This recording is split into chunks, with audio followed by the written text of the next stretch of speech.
ભક્ત ગોરા કુંભાર.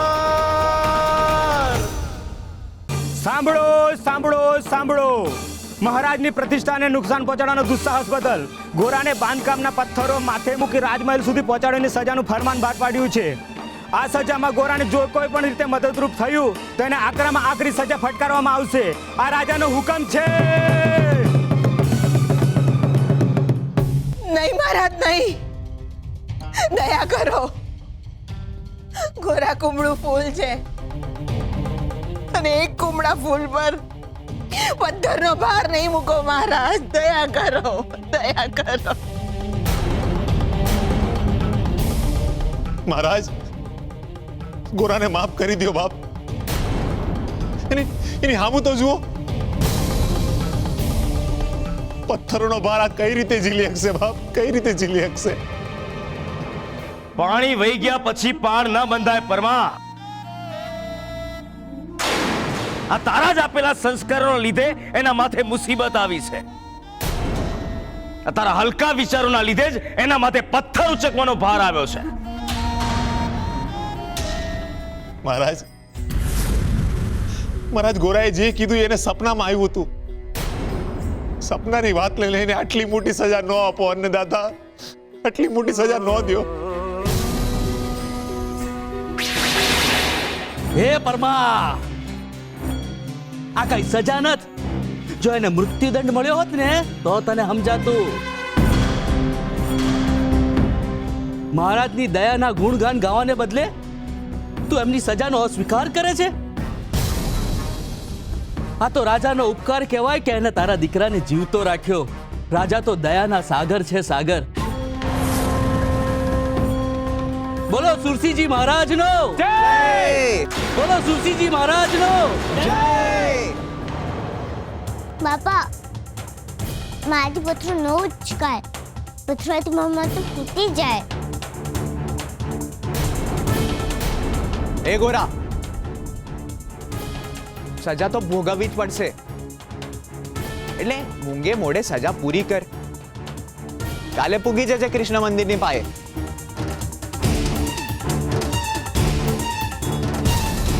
ને નાથી પથ્થર ઉપાડીને બાંધકામની જગ્યા પર મૂકી આવજે. કૃષ્ણ મંદિર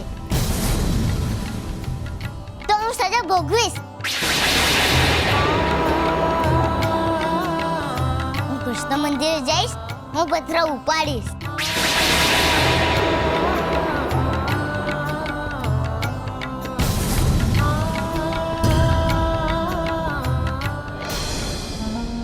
હું ભૂલી ગયો કે માટીને માથે ચડાવે એ પરિવાર છે આ. મેં એના રસ્તામાં નાખેલા પથરાને એણે પગથિયા બનાવી દીધા કૃષ્ણ સુધી પહોંચવાના. આ શું બોલાઈ ગયું મારાથી? બોલો ને કાકા, મેં પથ્થર લેવા કૃષ્ણ મંદિરે જવું પડશે. આ તો સજા માટે પથ્થર ઉપાડવાના છે. મંદિર પાસે જ મળશે ને. એટલે મને મંદિર પાસે જવા મળશે? હા, પથરા લેવા ને આ તો જવું જ પડશે ને. માં, મને કૃષ્ણ જોવા મળશે. પાપા, મને કૃષ્ણ જોવા મળશે. બુલકેશજી કાકા, મને કૃષ્ણ જોવા મળશે. હાલો પાપા, મારી સજા પૂરી કરવી છે. હાલો ને, મારે પથરા ઉચકવા છે. જે થાલો ને. ગોરા બેટા, જીદ નહીં કર. માં, મેં પથરા ઉચકવા છે. બેટા, પથરા બહુ ભારે હોય, તારાથી નહીં ઉચકાય. ભલે ને ભારે હોય માં, તું કે છે ને હુક્કો રોટલો ખાઈએ એટલે બળ આવી જાય.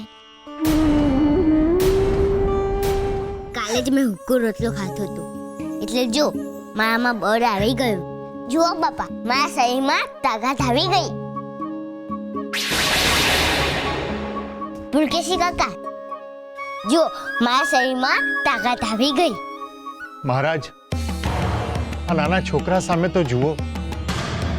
આટલી આકરી સજા ભોગવવાની ના એની ઉંમર છે ના હિંમત. કે આ સત્યથી અજાણ છે.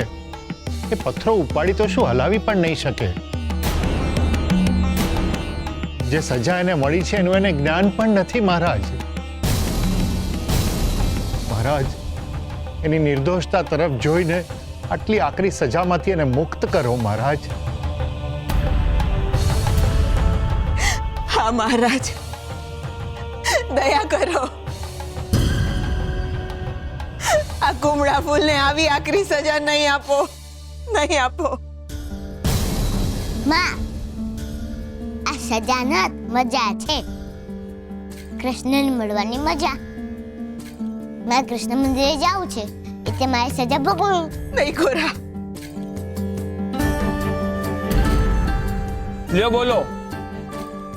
આટલા નાના બાળકને પથરા ઉંચકવા છે, સામે આલીને મુસીબતને આવકારે છે.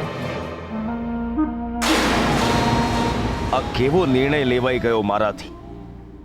જેને મંદિરથી દૂર રાખવાનો છે એ મારા લીધે જ મંદિર પાસે આવશે. હું મારી જ ચાલમાં કેમ અટવાઈ ગયો? મારે ઘોરાને રોકવો પડશે.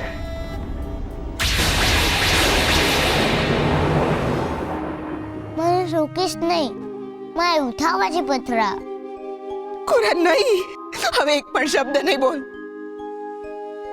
જુઓ મહારાજ, આ તરફ જુઓ તો જરા. આ એક માનું કાળજું કપાઈ રહ્યું છે. આ ગરીબ લાચાર બાપની આંખોમાં વેદના છલકાઈ રહી છે. મહારાજ, મહારાજ, આ ગોરો એક નાનું બાળક છે. મહારાજ, આ છોકરો જો પથ્થર નીચે દબાશે તો પ્રજાના હૃદયમાં રહેલું તમારું સન્માન દબાશે. મહારાજ, તમારું આ પગલું તમને પતન તરફ લઈ જશે. મહારાજ, હું આપને વિનંતી કરું છું કે આ ગોરાની સજાને માફ કરો. મહારાજ, આ મારી અને આ ગામવાળા લોકો વતી અમારી અરજી છે. અમારી અરજનો સ્વીકાર કરો મહારાજ. ગોરાની આ સજા માફ કરો. આ સજા પાછી લઈ લો મહારાજ. જો ગોરાના માથે પથ્થર મુકાશે તો એનો ભાર આપણને જ લાગશે રાજન.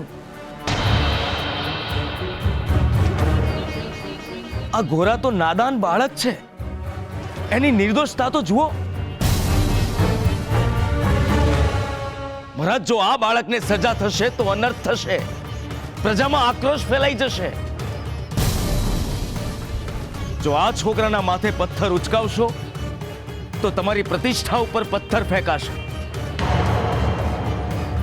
મહારાજ, ભૂલ મારી જ હતી કે મેં જ આપને આ માર્ગ ચીંધ્યો હતો. પરંતુ અત્યારે જ મને સમજાયું છે કે આ પગલું ખોટું સાબિત થશે. રાજન, હું મારા શબ્દો પાછા લઉં છું. આપ ઘોરાની સજા પાછી લઈ લો મહારાજ. ના પૂજારી બાપા, હું પથરા ઉપાડીશ. દાદાજી, હું કૃષ્ણ મંદિર પાસે પથરા ઉપાડીશ. તમે મને આ સજા આપો.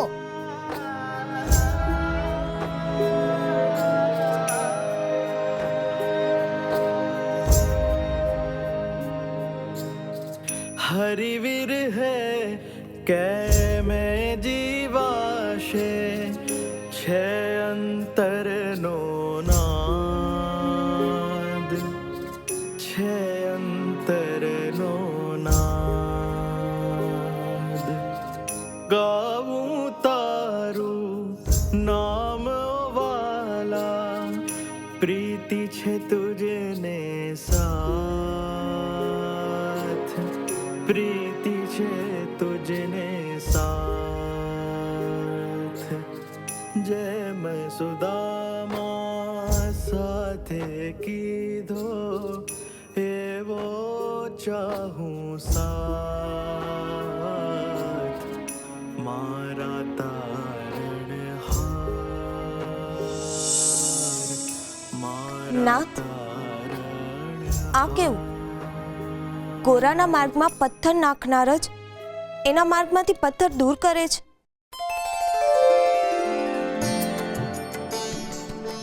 પથ્થર ફેંકતી વખતે તમારો ઉદ્દેશ્ય કોઈના માર્ગમાં અડચણ બનવાનો હોય છે, પણ જો એ જ અડચણ કોઈ માટે માર્ગ બની જાય તો ફેંકનારની પરિસ્થિતિ વિકટ થઈ જતી હોય છે. જેને પછાડવો છે એને જ ખભે ઉચક્યો હોય ને એવી અનુભૂતિ થાય છે. હા નાથ, અત્યારે ગિરધરદાસની પરિસ્થિતિ એ જ છે. એણે જે કરેલું છે એ સમેટવું પડે છે. પણ ગિરધરદાસથી આટલી મોટી ભૂલ થાય એ આશ્ચર્યની વાત કહેવાય. રૂકમણી, આવેશમાં લીધેલા નિર્ણયો હંમેશા ખોટા સાબિત થતા હોય છે. જો તમે બદલો લેવાની ભાવનાથી કાર્ય કરો છો તો તમે એક જ દિશામાં વિચારી રહ્યા છો. જો તમારા વિચારો સમજણની ચાળણીમાં ચડાઈને આવે તો એ ઉન્નતિ તરફ લઈ જાય છે, અને જો એ જ વિચારો બદલાની આગમાં તપીને આવે તો એ પતન તરફ લઈ જાય છે. અત્યારે ગિરધરદાસની સ્થિતિ વિકટ છે. એમણે જ ઊભી કરેલી માયાજાળમાં એ પોતે જ ફસાઈ ગયા છે. અને ગોરાને સજાનું સહેજ પણ દુઃખ નથી.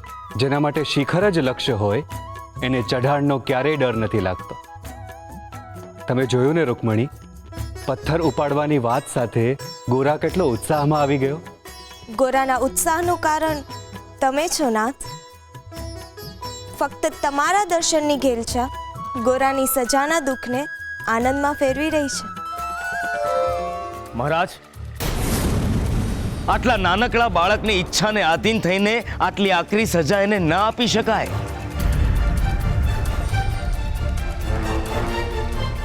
ગોરાને સજાની ગંભીરતા વિશે ખબર નથી. એ અણસમજુ છે મહારાજ. ગોરા એને અપાયેલી સજાનું કષ્ટ પણ માપી નથી શકતો. પણ હકીકતમાં જ્યારે એના માથે પથરા મુકાશે તો એના પગ નીચેથી ધરતી ખસી જશે. રાજન, ના, મારે પથરા ઉપાડવા જ છે. એ છોકરા, તું વચ્ચે નહીં બોલ. સજા આપવી કે માફ કરવી એ રાજાનો નિર્ણય છે. અમારી ચર્ચાની વચ્ચે તારે બોલવાની જરૂર નથી, અને તારી એટલી લાયકાત પણ નથી. મારી સજા છે તો મારે ભોગવવી જ છે.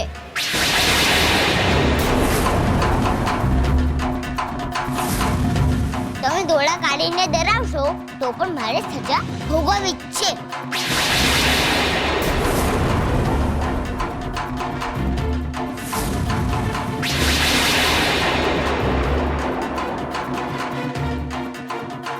અરે ના દીકરા ના, હું તને ડરાવતો નથી, હું તને ચેતવું છું. મને તારી બહુ ચિંતા થાય છે. એ પરમા, સમજાવ તારા છોકરાને. એ જે સજા ભોગવવા માટે ઉત્સાહી છે એ સજા એને જીવનભરના દુઃખમાં ધકેલી દેશે. ભલે, પણ તોય મારી સજા ભોગવવી જ છે. હું પથરા ઉપાડું એમાં તમને શું વાંધો છે?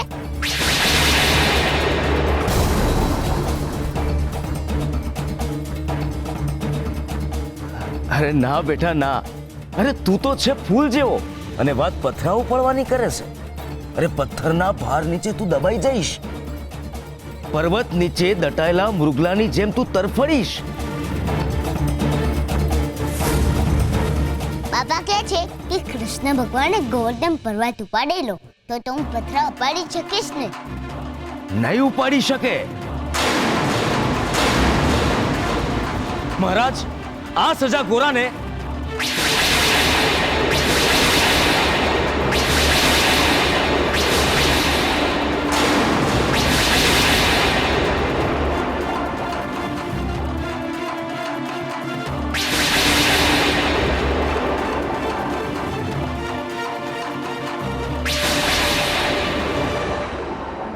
છો બેટા ગોરા, હવે જીદ નહીં કરવાની. હવે મહારાજ તારા માટે નવી સજા લખી રહ્યા છે. હવે મહારાજ જે સજા લખશે એ બ્રહ્મ વાક્ય હશે. બ્રહ્મ વાક્ય એટલે? બ્રહ્મ વાક્ય એટલે અટલ વાક્ય, જે ન બદલી શકાય ન જેનો વિરોધ કરી શકાય. એનો અમલ કરે જ છૂટકો. પણ તમે કહેશો તો બદલાશે ને? અશક્ય છે બેટા. એટલું અશક્ય કે સૂરજને પશ્ચિમમાંથી ઉગતો જોવો.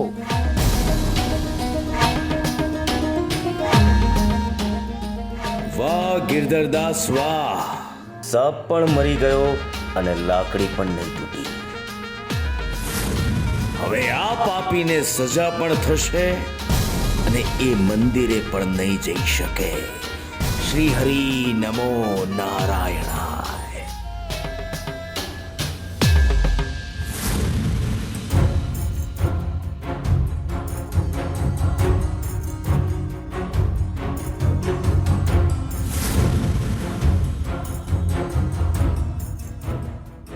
મહારાજનો આદેશ છે કે ગોરાના ભોળપણની મને બહુ દયા આવે છે. આ સજા એને આપતા અપાઈ ગઈ છે, પણ આ સજા ગોરા માટે યોગ્ય નથી.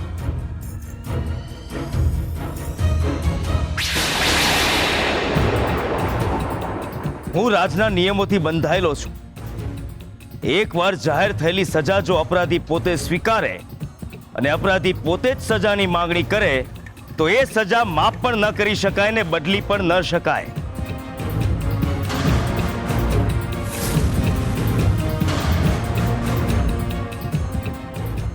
ગોરાની સજા બદલવાની બાબતમાં હું અસમર્થ છું, એટલે ગોરાને આપેલી સજા એમની એમ જ રહેશે. ગોરાએ કૃષ્ણ મંદિર આગળથી પથ્થર ઉપાડીને લાવવા જ પડશે. આ અંતિમ અને અટલ નિર્ણય છે.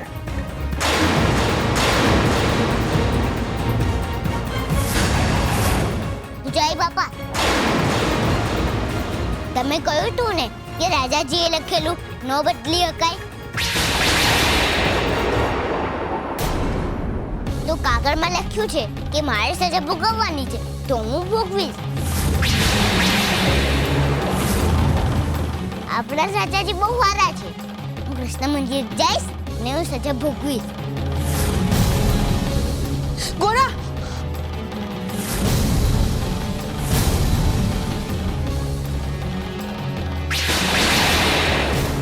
મહારાજ, આજે તમે બહુ સારા છો.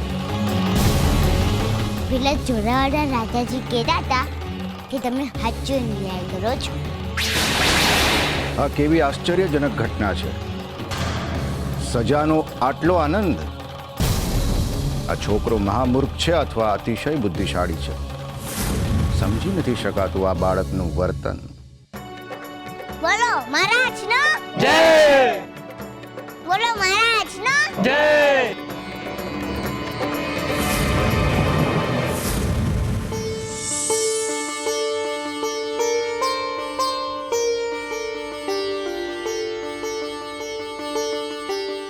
માથા કાકા, કાલે મારી સજા જોવા મંદિર પાસે આવજો ને. હું પથ્થર ઉપાડવાનો છું. મને કૃષ્ણને મળવાની સજા મળી છે. કૃષ્ણની લાલચે મોટો પ્રશ્ન ઊભો કર્યો છે ગોરાયાના જીવનમાં. તો ખોળા કાકા, મારી સજા જોવા આવજો ને મંદિર પાસે. મારે પથ્થર ઉપાડવાના છે.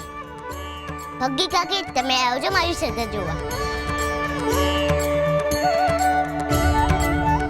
ઓ સગરી કાકી,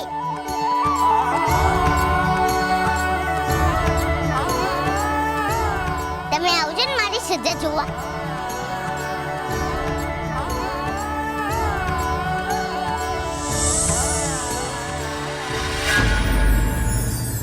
કોઈએ ફેંકેલા પથ્થરના પગથિયા બનાવીને ઉપર પહોંચનારને જ હોશિયાર કહેવાય છે. જીવનમાં હંમેશા તક આવે છે ત્યારે તલવારની જેમ આવે છે, પરંતુ એ તલવારની ધાર તમારું ગળું કાપે છે કે એ તલવારની ધારથી તમે તમારા નસીબની ધાર કાઢો છો, એ તમારી વિવેક બુદ્ધિ ઉપર નિર્ભર કરે છે. જીવનમાં આવતી દરેક મુશ્કેલીમાં એક તક છુપાયેલી હોય છે. એટલે જ્યારે પણ જીવનમાં મુશ્કેલી આવે ત્યારે ભાગવું નહીં, પણ જાગવું. યાદ રાખજો, તકલીફમાં જ તક છુપાયેલી હોય છે.